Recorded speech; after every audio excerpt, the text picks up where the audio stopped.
tunakuomba ututimizie kwa huruma yako ahadi yako, ili Roho Mtakatifu ajaye atufanye tuwe mbele ya ulimwengu mashahidi wa Injili ya Bwana wetu Yesu Kristo.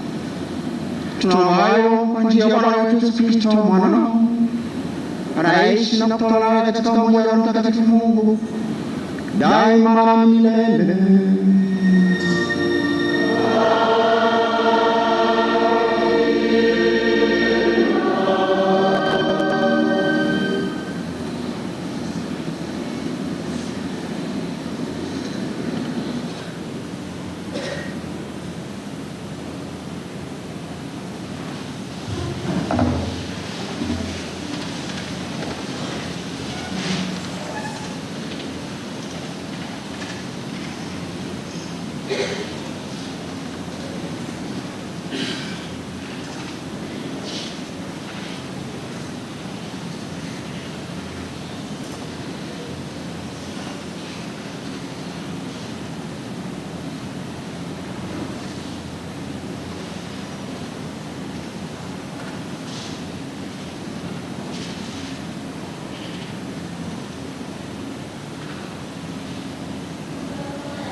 Somo la kitabu cha Matendo ya Mitume sura ya 14 aya 21b hadi 27.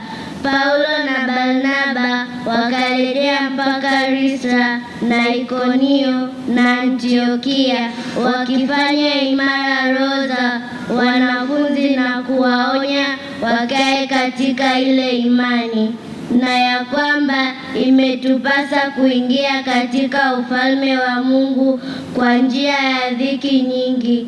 Na alipokwisha kuwachagulia wazee katika kila kanisa na kuomba pamoja na kufunga, wakawaweka katika mikono ya Bwana waliyemwamini. Wakapita kati ya Pisidia wakaingia Pamfilia, na baada ya kuhubiri lile neno katika Perge wakateremka mpaka Atalia, na kutoka huko wakaabiri kwenda Antiokia. Huko ndiko walikoombewa neema ya Mungu kwa ile kazi waliokwisha kuitimiza. Hata walipofika wakalikutanisha kanisa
wa fahari ya ufalme wake.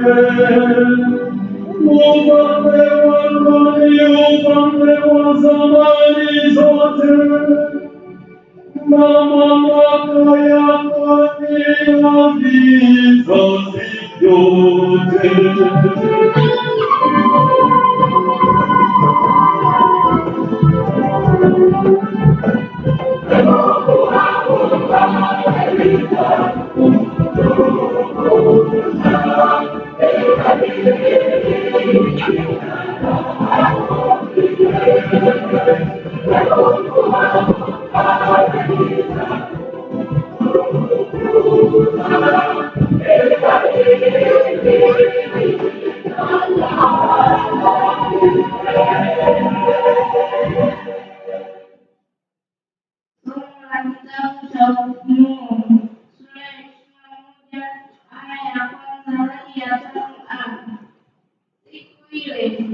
Mimi Yohana niliona mbingu mpya na nchi mpya, kwa maana mbingu za kwanza na nchi ya kwanza zimekwisha kupita, wala hapana bahari tena. Nami nikauona mji ule mtakatifu, Yerusalemu mpya, ukishuka kutoka mbinguni kwa Mungu, nimewekwa tayari kama bibi harusi aliyekwisha kupambwa kwa mumewe. Nikasikia sauti kubwa kutoka katika kile kiti cha enzi ikisema, tazama, maskani ya Mungu ni pamoja na wanadamu, naye atafanya maskani yake pamoja nao, nao watakuwa watu wake, naye Mungu mwenyewe atakuwa pamoja nao, naye atafuta kila chozi katika macho yao, wala mauti haitakuwapo tena, wala maombolezo, wala kilio, wala maumivu hayatakuwapo tena, kwa kuwa mambo ya kwanza yamekwisha kupita. Na yeye aketie juu ya kile kiti cha enzi akasema, tazama, nayafanya yote kuwa mapya. Neno la Bwana. Shangilio.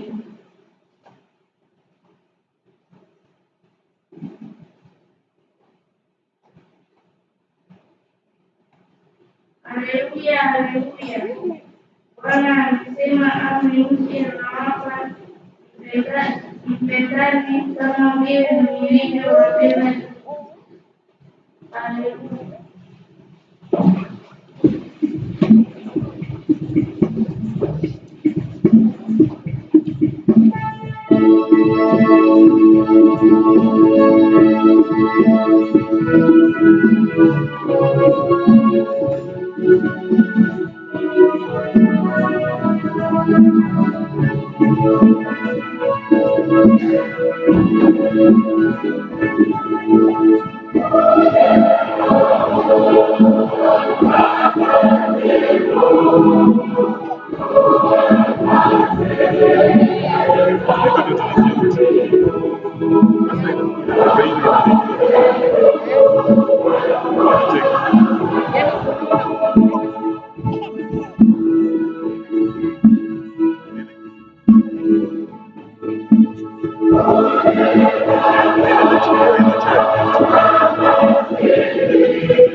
Yuda alipokwisha kutoka, Yesu alisema, sasa ametukuzwa Mwana wa Adamu, naye Mungu ametukuzwa ndani yake. Mungu naye atamtukuza ndani ya nafsi yake, naye atamtukuza mara. Enyi watoto wadogo, bado kitambo kidogo niko pamoja nanyi. Amri mpya nawapa, mpendane kama vile nilivyowapenda ninyi, nanyi mpendane vivyo hivyo.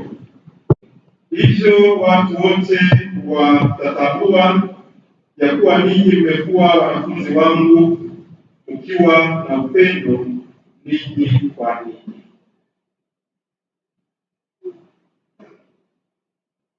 Neno la Bwana.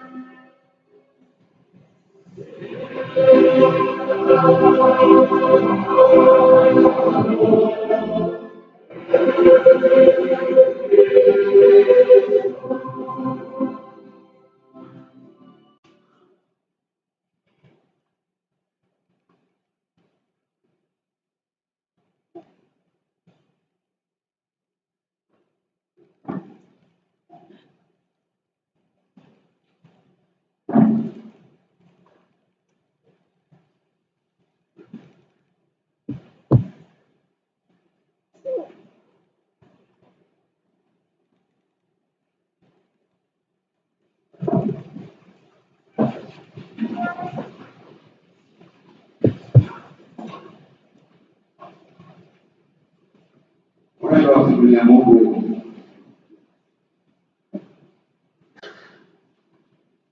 ona pekee watu wangu ndugu wangu nao katika imara leo na Mungu sasa ilikuwaje naambia na mimi kwa imara leo tusisikilize hivi sasa ilikuwaje ilikuwa vizuri sawa ilikuwa vizuri kwa sababu yako kwa Mungu wako sawa lakini tulisherehekea nini kwa kufuka Yesu sana. Na baada ya kufuka Yesu aliwaambia nini mitume wake? Maneno ya kwanza kabisa. Alikuwa hivi. Wala kumotisha. Sasa kama hamna kabisa na basi. Yesu alisema maneno ya kwanza alisema jambo kwa mitume. Alimwambia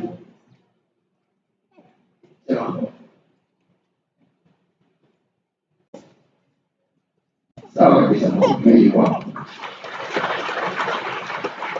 aliwaambia amani kwenu. Baada ya hapo akawakumbia Mungu wa Roho Mtakatifu. Akawatuma waambia sasa mmepata Roho, ndio sasa mkaishi kuwafundisha na kuwafundisha wengine waagizo wa Mungu. Lakini mpaka Yesu anapokuja kupaa hao wanafunzi walikuwa hawajaenda kokote.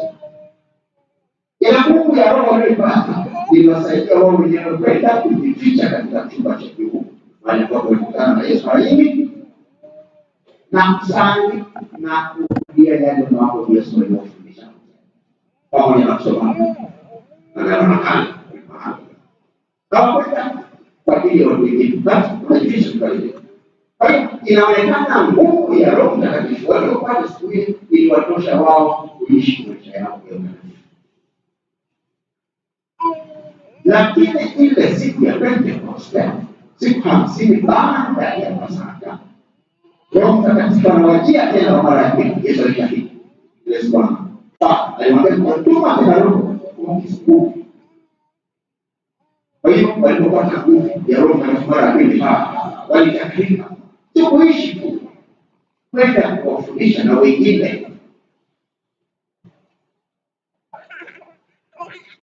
Wapendwa, ninyi hapo tofauti na hawa. Mlipobatizwa mlipata Roho mara ya kwanza. Hapa mitume walipata siku hizo. Lakini Mungu mliopata siku ile ya ubatizo haikutosha, iliwatosha kuishi maisha matakatifu. Sasa basi mdogo baada ya kuwa kama baba na kusaidia kanisa kwa kusali kwa Mungu. Imani yetu ikawa na kidogo kujali zaidi maisha yetu. Na mpaka leo ukichunguza unajali zaidi maisha yako. Unatazama nini? Hata kama unataka kuelewa kumwangalia kwa vizuri.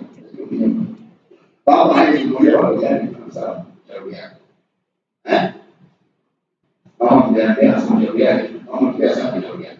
Lakini leo unapata kuona mara hili kama hicho. Kwa hiyo na ninyi leo mnakuwa watu wazima kiimani, mnaimarika.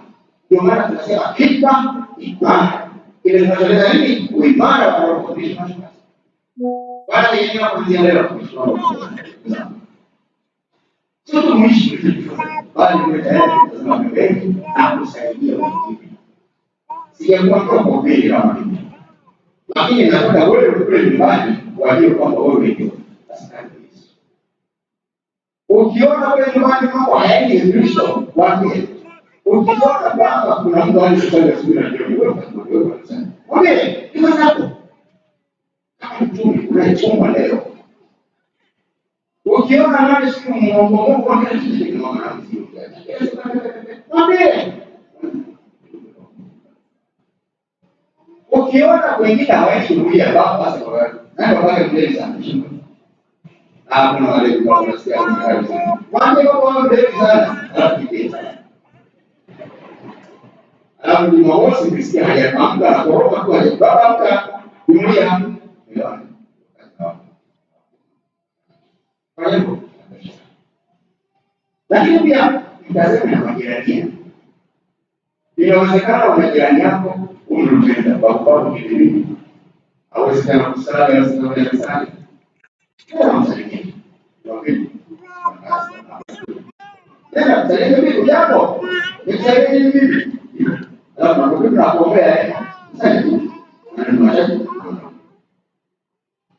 ni tendo dogo, lakini linaweza kufanya mambo yako katika maisha yako. Wapi mfano mdogo? Narudia hii kwa ajili ya hawa. Kwa kama Mungu alikuwa mchezo. Sasa kimoja baada ya kumweleza kwa jirani hapa labda hapo yuko. Akamwambia kwa kutatizo. Wao wanasema. Ndio.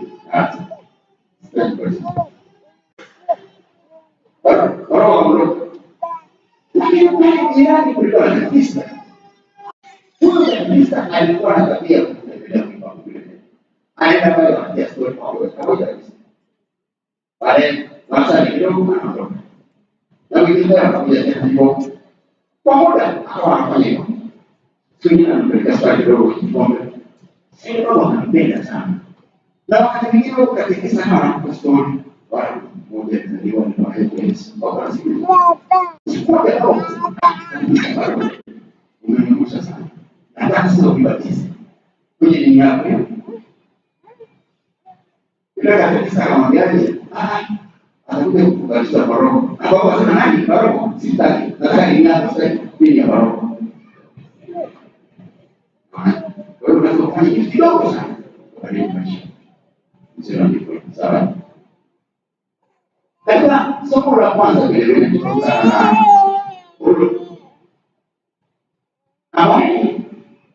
pamoja na kuhubiri, anakusema kanisa amepita maeneo mbalimbali akifundisha watu, kusikia amepita watu. Hii sasa ni tunafikiria watu huko kote, na kila mahali alipopita alianzisha kwa Kristo. Sasa wewe unasikia mara hii waona nao wanapitia tena maeneo ambayo wamesogea, na alipita huko alikuwa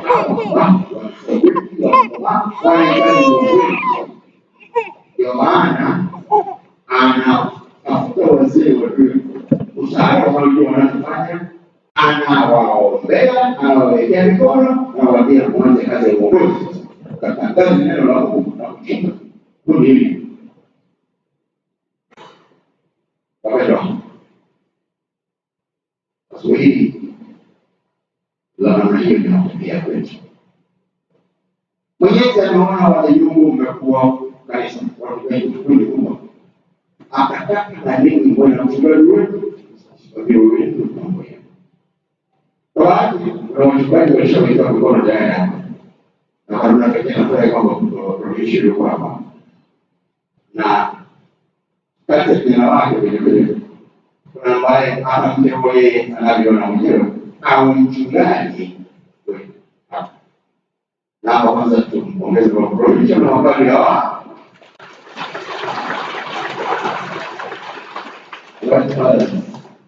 White fathers kwa Kiswahili maji. Ni wasomi nyangezi. White colors. Sema basi. Na wale waupe. Haya mambo na waupe wewe.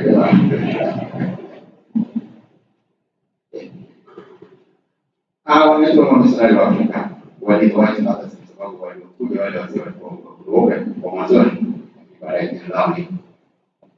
Mshari sipanga. Sasa hawa wanataka kutupatia kiongozi wetu, tunashukuru.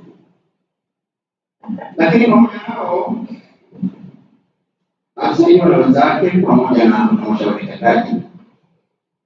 Halmashauri tendaji iliyokuwa ya Portezeura leo tutainua kazi kwa muda uliobaki, tutakiwa mwisho wake tunachagua upya kwa muda uliobaki kwa hiyo hadi wale kiongozi wa kwanza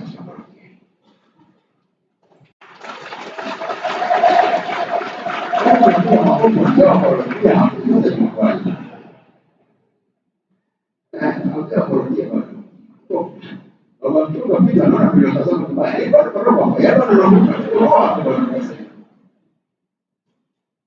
Sasa mimi kwa viongozi naomba sana kwa Paulo una ujasiri.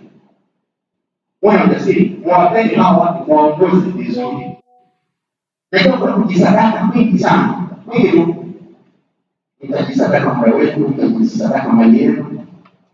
Lakini pia mtakuwa na mishale ya kuwatosha ndugu zangu mwake. Kama Paulo, sio kila mtu kwa pale walipigwa mishale ya kutosha. Lakini walisimama kaka. Na nisema hivyo kwa sababu inatokea kila mwaka tunapotosha kiongozi. Kuna ambao au wanajiuzuru mtihani kwa kusema mishale vizuri, au kuna ambao wanapotea hawajali tena. Sasa naomba hili viongozi wao wasiwe kama tunaomba heshima na wasimame imara mpaka hapo wanachaguliwa wenyewe. Naomba sana. Lakini ninyi wananchi Mungu, kwa nini wewe unasema mshahara? Kama una jambo unaona lifanyike, usishauri, usishauri tu, kikao mbalimbali na mwisho wako tunataka kuitoa ushauri mwisho wa nzima, nasema kwa naomba ende pamoja mshikamano ile falsafa ya kiroho kwa maana na hilo ndivyo Mwenyezi Mungu anabariki zetu iende vizuri. Lakini basi tunapo tegemea kwa pia sisi ngapi sio kusaidia kwa shughuli zote ambazo wanafanya wanafanya. Na mtu alikuja miaka 10 nilikuta wanasali wa familia za mali zilikuwa sana. Kama tumeona kwa hiyo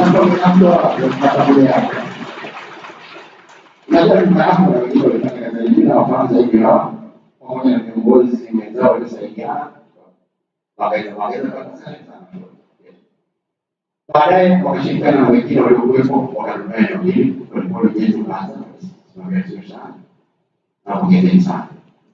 Nawapongeza pia waliofuata waliofuatiliana lakini pamoja na kuna wale mapadri ambao wanakuja kuhuduma. Kuna mapadri jimbo walikuwepo. Kuna mapadri wa Chiefs walikuwepo.